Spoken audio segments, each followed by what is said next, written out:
Salut les amis, j'espère que vous allez bien, que vous passez une bonne journée, que vous passez bien évidemment une bonne soirée. C'est l'heure, et oui, du débriefing de Game of Thrones, avec donc l'épisode 5, il en reste plus que un, a priori.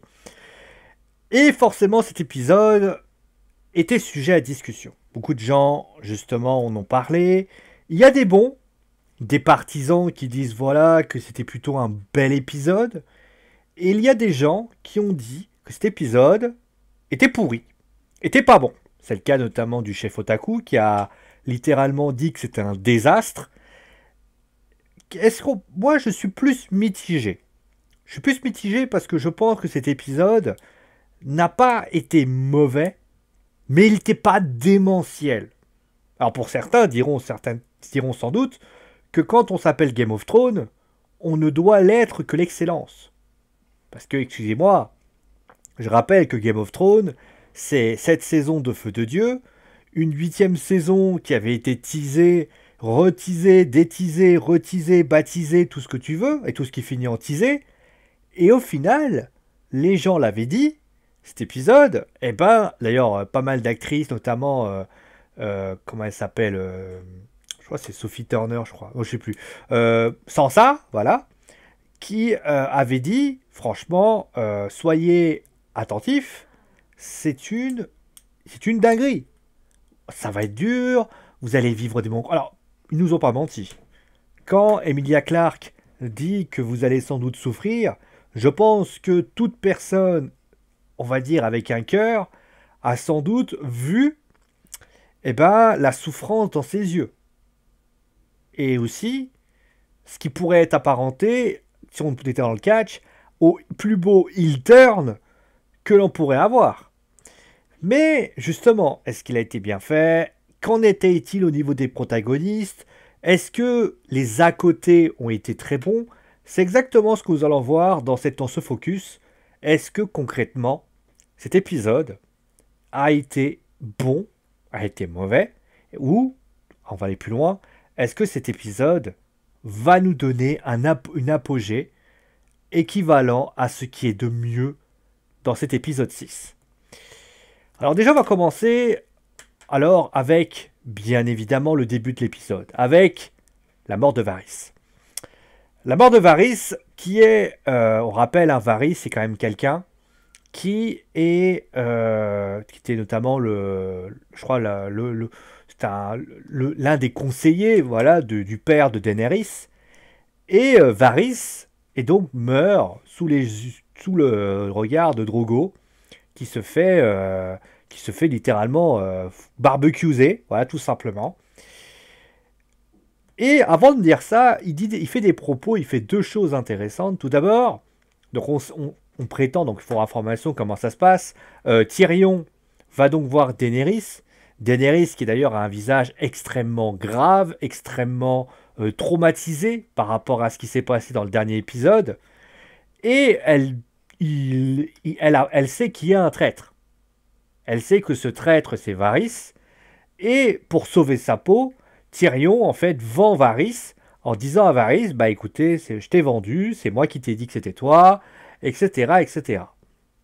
À ce moment précis, Varys, d'ailleurs, je trouve l'attitude de Varys extrêmement noble. Pas de s'il vous plaît, pas de je sais pas quoi. Le mec, il meurt. D'ailleurs, il dit une phrase dont j'ai plus le nom, mais il dit une phrase du style j'espère que mes idées seront conservées.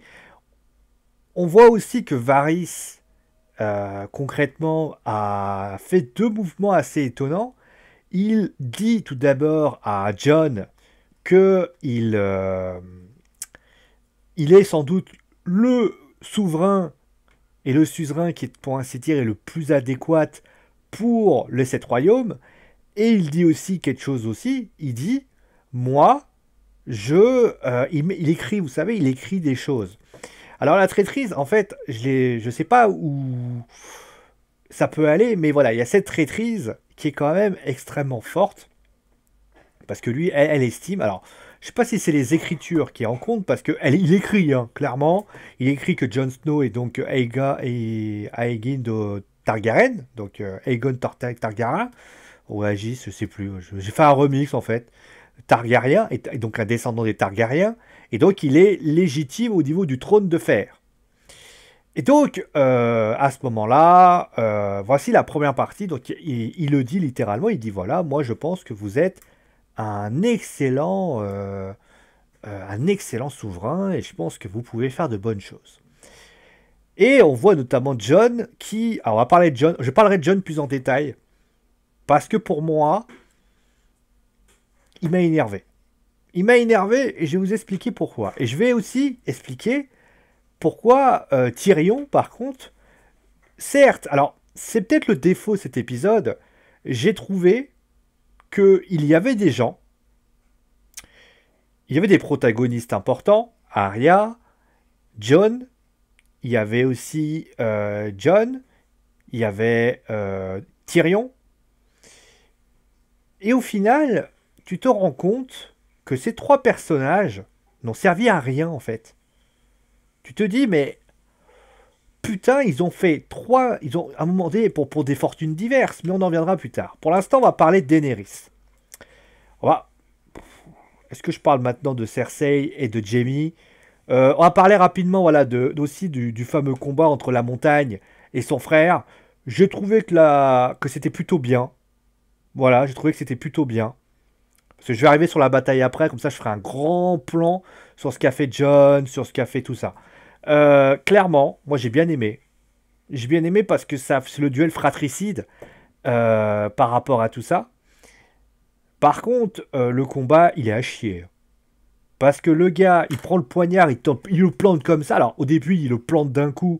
Le mec, il ressent rien. On aurait dit Mister X dans Resident Evil 2. Et puis à un moment donné, il a une éclair de génie, il le plante dans l'œil et c'est bon. Moi je me suis dit, ah ouais. Donc en fait, tu pouvais déjà lui planter dans l'œil depuis que tu l'avais accroché, mais tu t'es pas posé la question, tu t'es pas dit, peut-être qu'il faudrait que je le plante. Moi je veux pas être un oiseau de mauvais augure, mais moi, si je sais déjà que si je plante l'œil une fois, ça va passer. Et ça fait référence notamment aussi à quelque chose d'intéressant, ça fait référence à Arya, qui, vous rappelez-vous, a été attrapée par le coup par le maître de la nuit, qui attrape une dague, et voilà, c'est fini. C'est-à-dire qu'elle tente un geste de fou, et ça, c'est quelque chose qui m'a beaucoup gêné. En plus, le combat est pas terrible. En plus, la montagne, parlons-en. Le mec, il était fidèle à Cersei du début jusqu'à la fin. Je me gratte, désolé. Et le mec, parce qu'il a vu son frère, le mec, allez, j'oublie complètement. Alors, notez d'ailleurs le mec qui est juste à côté, dont je me souviens plus le nom. Il prend le gars, il le balance.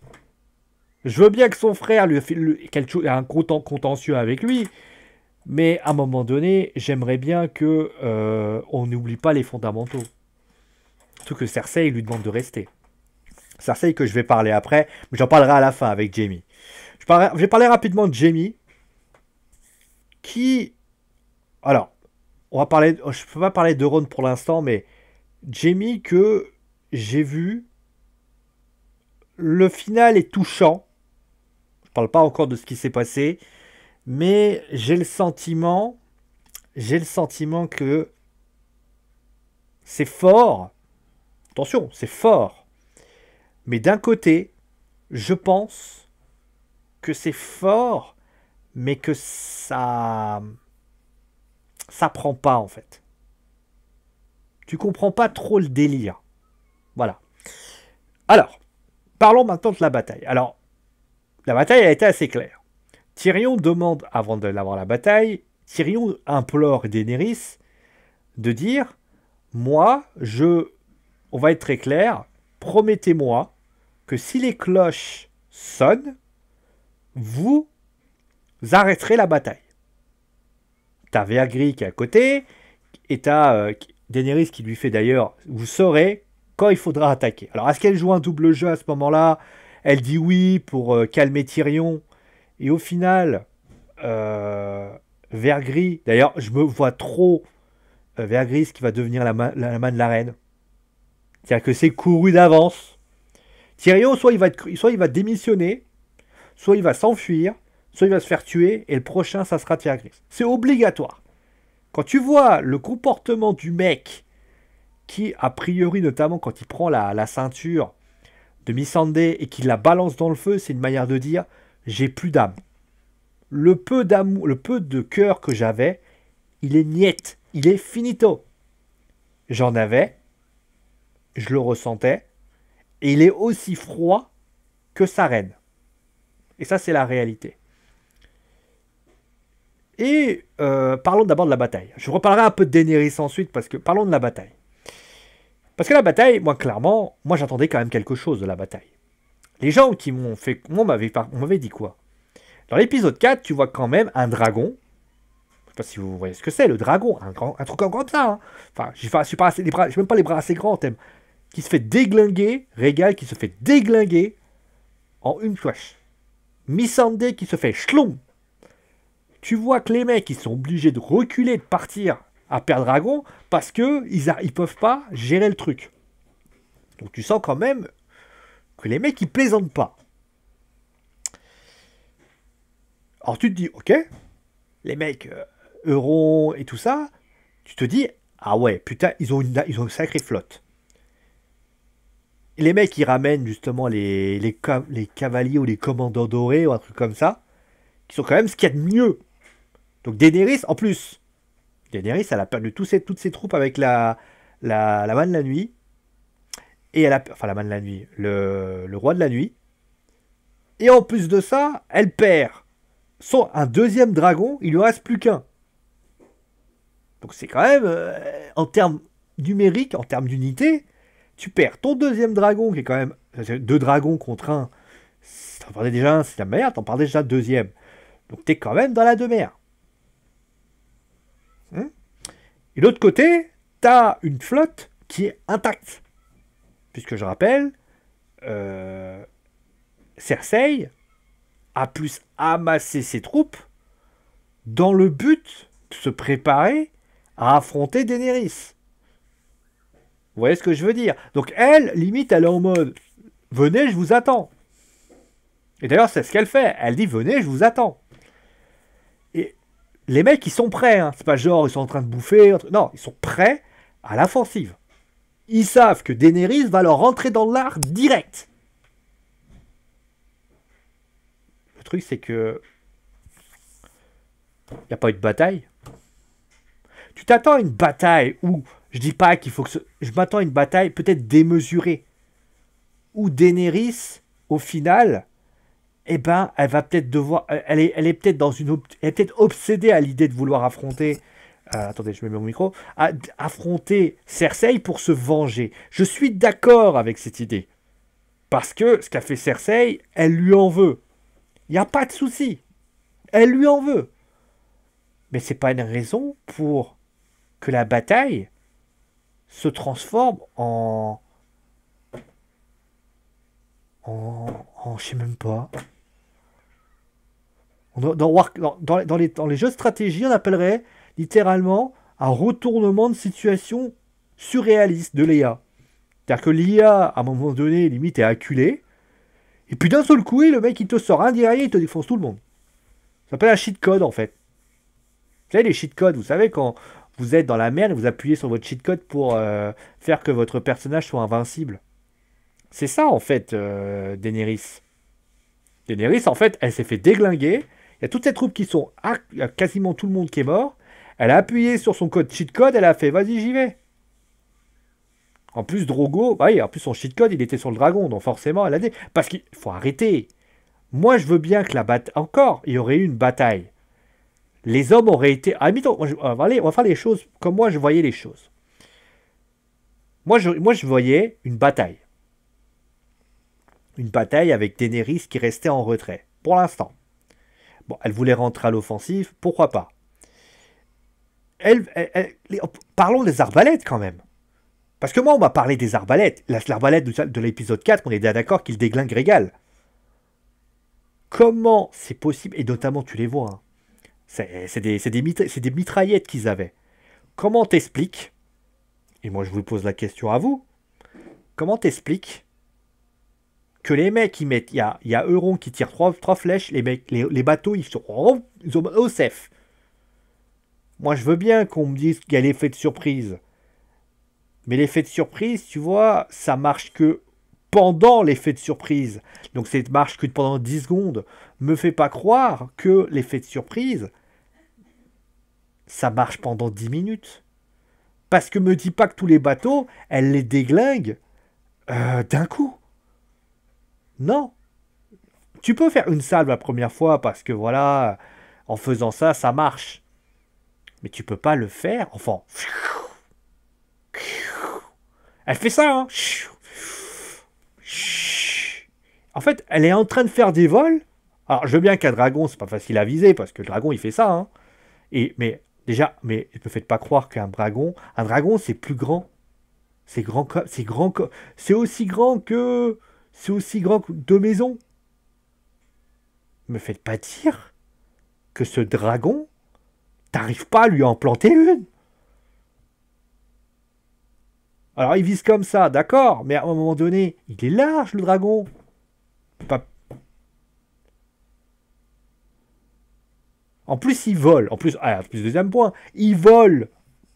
Donc tu peux le voir de loin. Encore, il serait par terre. J'aurais dit, bon, allez, il est grand, il vole. Tu veux quoi de plus? Une cible? Tu veux une grosse hitbox? La hitbox, elle est tellement grande que je pourrais mettre ma main, mes deux mains et mon cul et tout le reste. Non. Il faut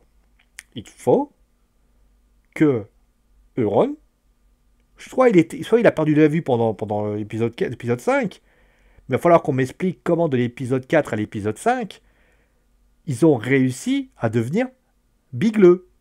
Parce que c'est la question. Comment ils ont pu se dire... Parce que... Arrêtons. À la limite, ils auraient fait de la fête, ils auraient dit, ouais, c'est bon, Daenerys, finger in the nose. Tu vois Euron qui limite veut forniquer Cersei, et à ce moment-là, il se fait réveiller, le mec il se rhabille en catastrophe parce qu'il dit, ah merde, putain, c'est la merde. Il repart, la machin, il appelle les gens, les mecs ils sont affolés, etc. Ok. Bon, ça aurait fait une scène de cul assez mystique. Et mythique aussi. Mais, là, c'est pas ce qui se passe. C'est pas ce qui se passe. Euron, il est là, il regarde. Il se dit, oh, bah, elle arrive. Donc c'est même pas genre ils sont surpris, il y a un poche, il y a trois, c'est pas genre le ciel, il y a un brouillard de ouf et au moment où ils arrivent, il y a un, non, ils le voient, le ciel est bleu, il fait beau, ils sont comme ça. Ah, il arrive. Prépare-toi. Je sais pas. Et à la limite, les arbalètes lancent. Elle voit que quand même c'est assez chaud parce que son dragon va se faire déglinguer. Elle se met en retrait. À partir de là, les troupes de Daenerys peuvent aussi se mettre en retrait, dire c'est la merde. C'est la merde parce que si on essaie de passer par ce côté-là, on va pas y arriver. Et à ce moment-là, essayez de faire le reste. Peut-être une fusion entre celle qui est à Jon, qui dit allez, on y va quand même. Et là, à ce moment-là, il y a une sorte de retour avec peut-être encore une fois de la destruction. Et ça va encore plus faire mal à Daenerys parce que Daenerys, elle voit encore ses troupes perdre. Et à ce moment-là, elle a une cas de conscience. Elle se dit tant pis, si je dois mourir, je meurs. Je me retourne et je leur défonce la gueule. Mais au lieu de ça, elle fait pas ça. Au lieu de ça, je sais pas si elle avait l'ultra instinct, mais en tout cas, je me pose vraiment la question. Moi, j'aime bien l'ultra instinct quand c'est Son Goku qui le fait, parce que c'est mystique, c'est mythique. Mais là, Daenerys, en fait, l'ultra instinct soit un dragon, j'y crois pas trop. Donc voilà, la bataille, franchement, ça a été ma déception. Tu peux pas faire un truc de fou dans l'épisode 4, ou limite l'épisode 4, c'est un truc où les mecs ils sont comme ça en disant vous avez vu, je vous ai niqué mes Sundays, je vous ai niqué un dragon. Et juste après, allez les commandants, toute la clique, allez rentrez chez vos mères, enfin si vous pouviez encore parce que vous avez été cramés, etc., etc. Et vient le moment du choix. Alors, la cloche sonne. Qu'est-ce que je peux dire sur ce moment?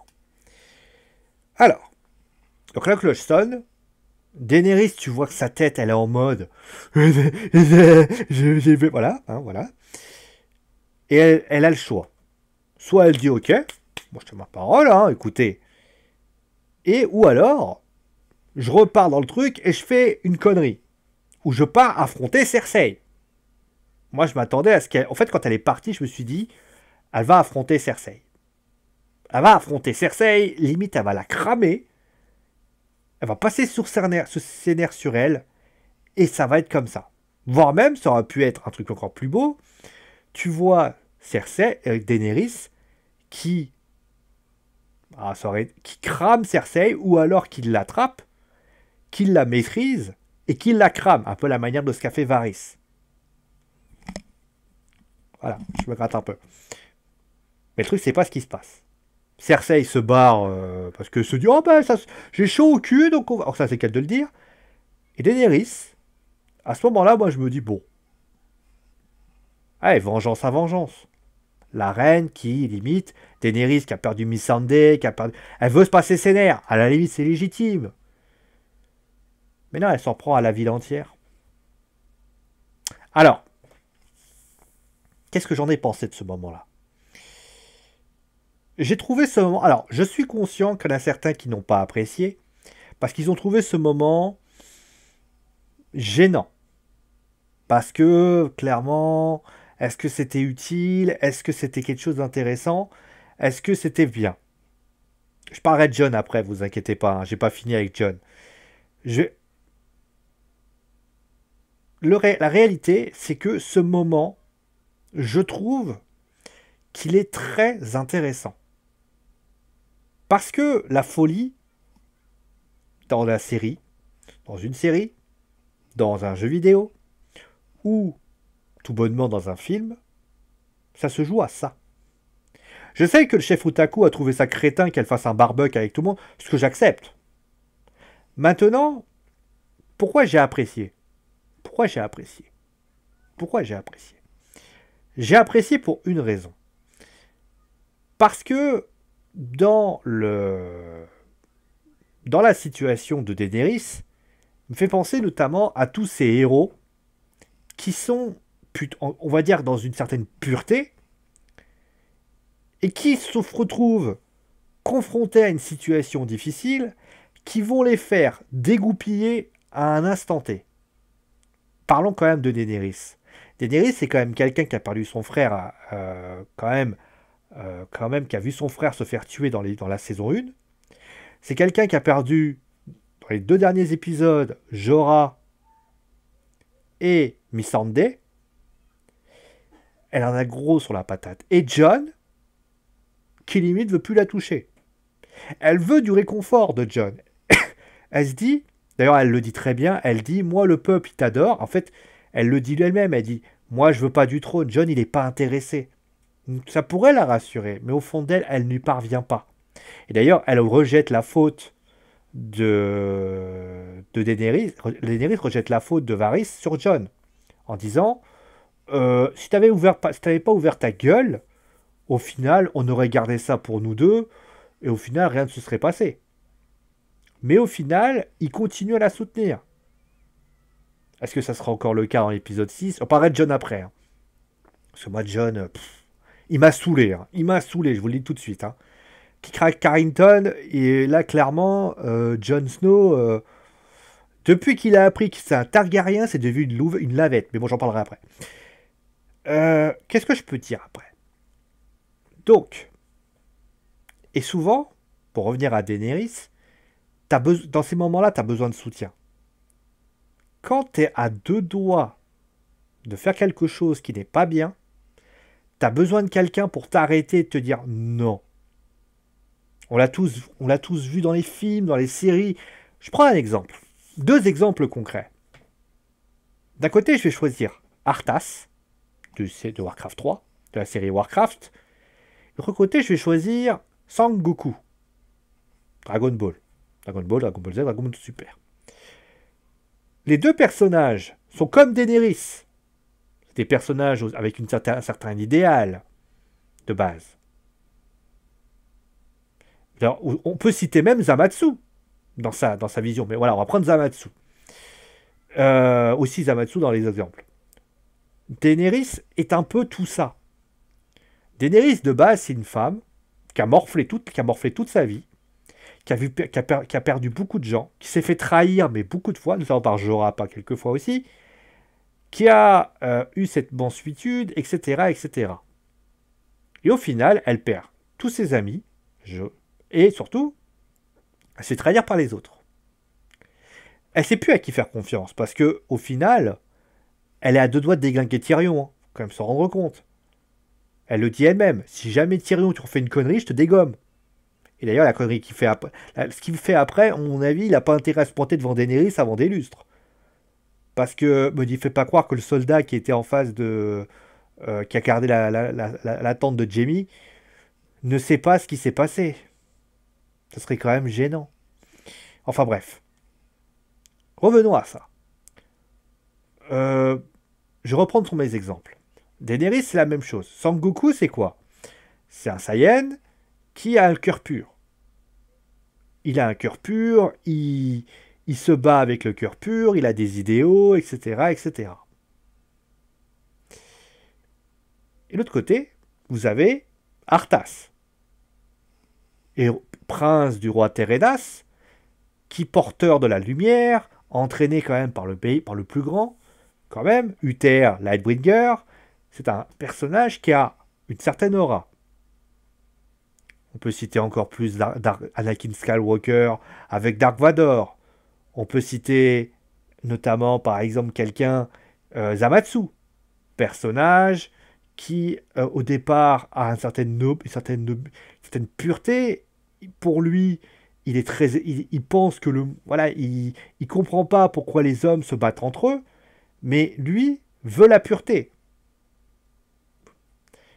Je vais reprendre mes deux exemples que j'ai pris le départ.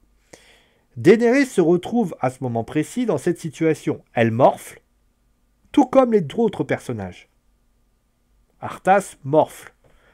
Daenerys morfle. Sangoku morfle. Je rappelle quand même qu'en Dragon Ball, il perd Krillin la première fois, les Dragon Ball sont détruits, etc., etc. Ils voient des morts devant eux. Des choses qui sont très fortes quand même. Il doit avoir 13-14 ans, il continue à avoir cette pureté en lui. Daenerys, c'est pareil. Elle morfle, mais elle continue à avoir cette pureté en elle. Arthas, malgré les difficultés qu'il vit, il est à l'écoute encore d'Uther. Il arrive encore à raisonner. Jusqu'à un moment précis qui va arriver à tous les trois. Daenerys, c'est la mort de Missandei, la trahison, la mort de Jorah. Tout ça, il va y arriver au fameux moment-là où elle pète un câble. Où elle devient justement ce qu'on appelle le Mad Queen. Arthas, c'est Stratholme. Stratholme, on rappelle, il doit détruire ses propres villageois parce qu'ils ont été contaminés. Imaginez-vous ça, vous êtes quand même... Moi je me rappelle, j'avais fait cette quête. Imaginez-vous ça. Vous êtes le prince de prince de Lord Iron, et vous prenez votre arme et vous déglinguez des trucs. Je sais pas vous imaginez.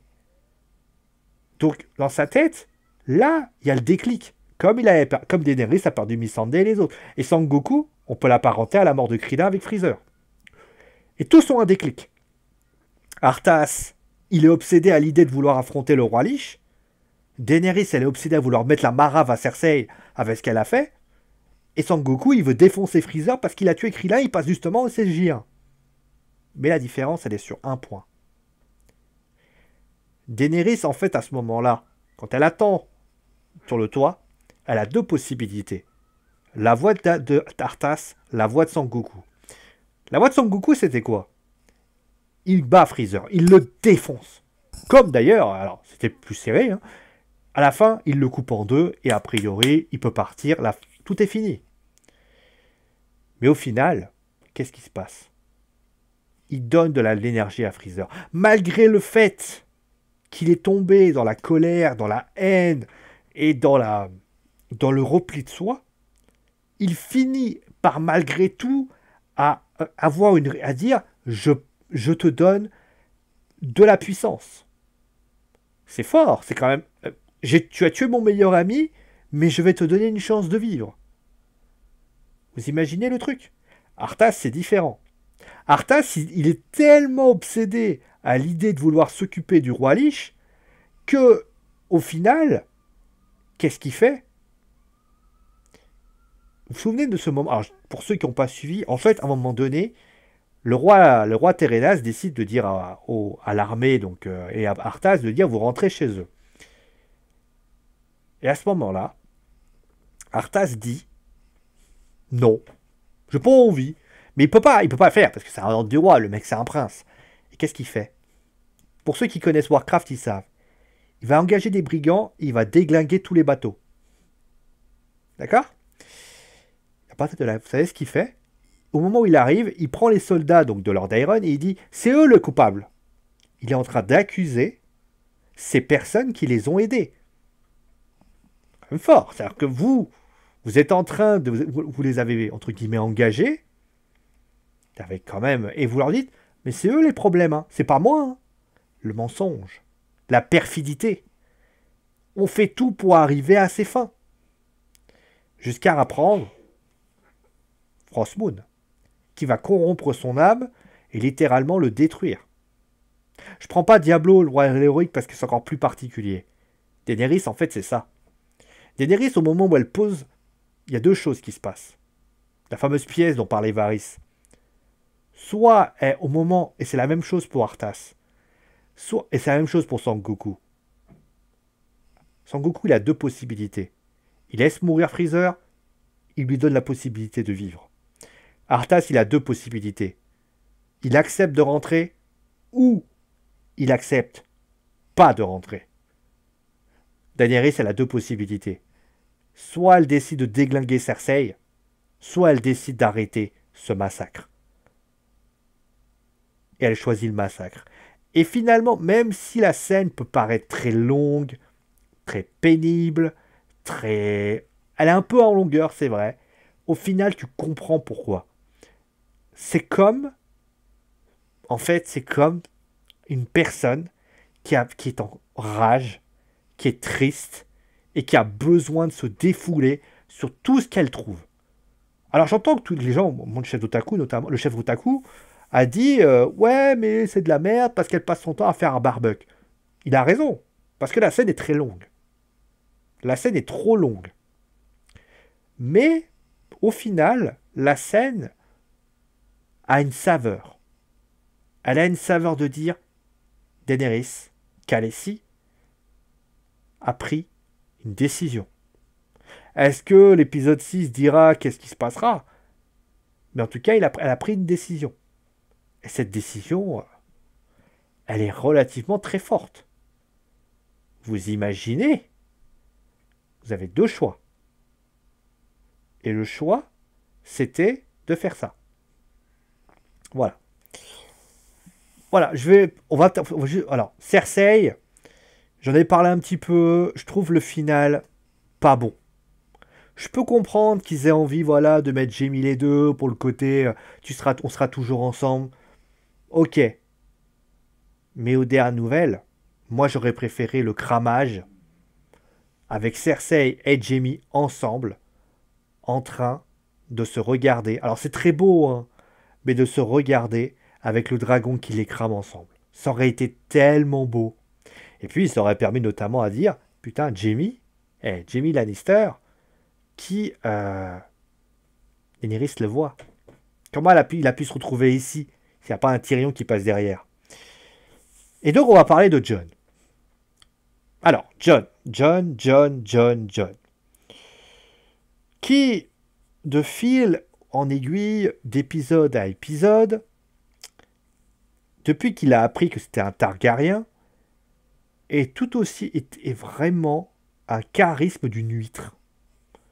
C'est-à-dire que le fait d'avoir appris que c'était un Targaryen, ça lui a enlevé ses couilles. Donc il a appris dans l'épisode 1 que c'était un Targaryen. Ok, par contre l'épisode 2,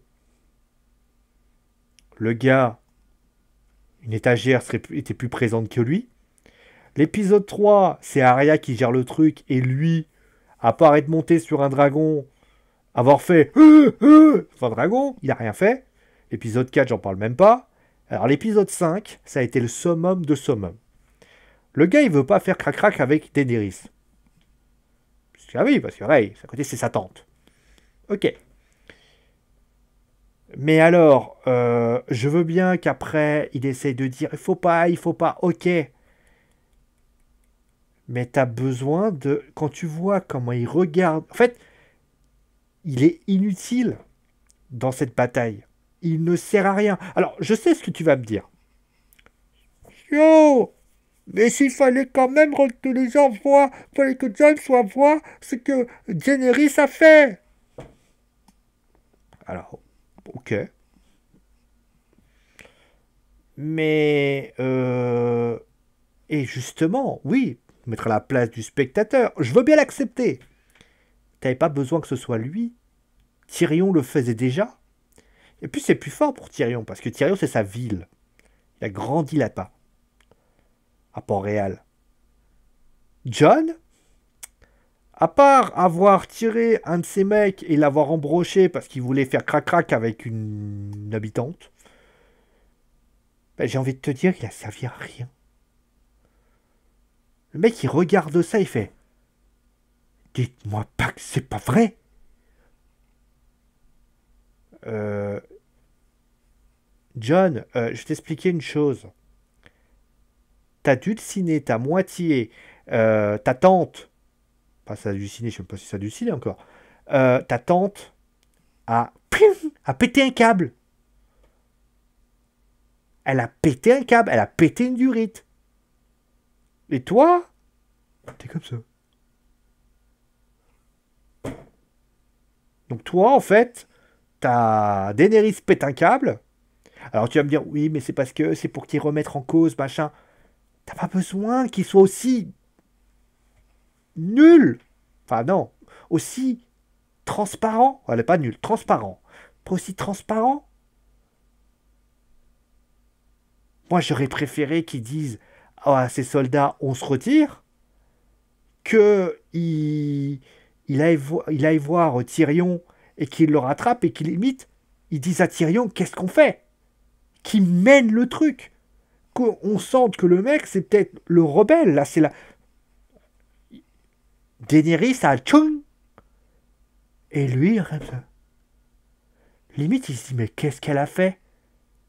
Genre, toi, tu t'es pas posé... Au moment où elle te parle, elle te dit, ça sera le règne de la peur. Tu te dis pas, elle va péter une durite? Alors, je sais que tu ne la regardes pas parce qu'elle est un peu en haut et un peu, toi, t'es un peu en bas. Mais de toi à moi. D'ailleurs, même dans tes phrases, quand tu dis je suis avec toi, ma reine, ou je sais pas quoi, on a l'impression que c'est mal joué. Alors, je sais pas si c'est la VF qui est nulle, là. Mais on a l'impression que tu te dis ouais, mais. Ouais, moi je suis fidèle à ma promesse, hein. Quand ils vont attaquer Winterfell, tu seras fidèle à ta promesse? Parce que, la Daenerys, ça va monter sur le trône, hein, je te le dis tout de suite. Et là, qu'est-ce qu'elle va faire hein, quand elle va monter sur le trône? Elle va déjà commencer par s'occuper de tous ceux qui lui ont cassé les couilles. Tous ceux qui sont un peu contre elle. Le premier, ça va être Tyrion, parce que Tyrion lui casse un peu les couilles. Toi, t'as intérêt à savoir dans quel camp tu es, parce que je te rappelle que t'as pas voulu attaquer. Et t'en as un qui t'a vu. Il est black, il est un peu énervé, et il a l'air d'avoir famé son cœur. Tu vois de qui je veux parler. Et puis, troisièmement, ben... Sansa lui casse un peu les couilles aussi à Daenerys. Autrement dit, qu'est-ce qui... En plus, Winterfell est dans un état déplorable, et les troupes de Winterfell se trouvent du côté de Port-Réal.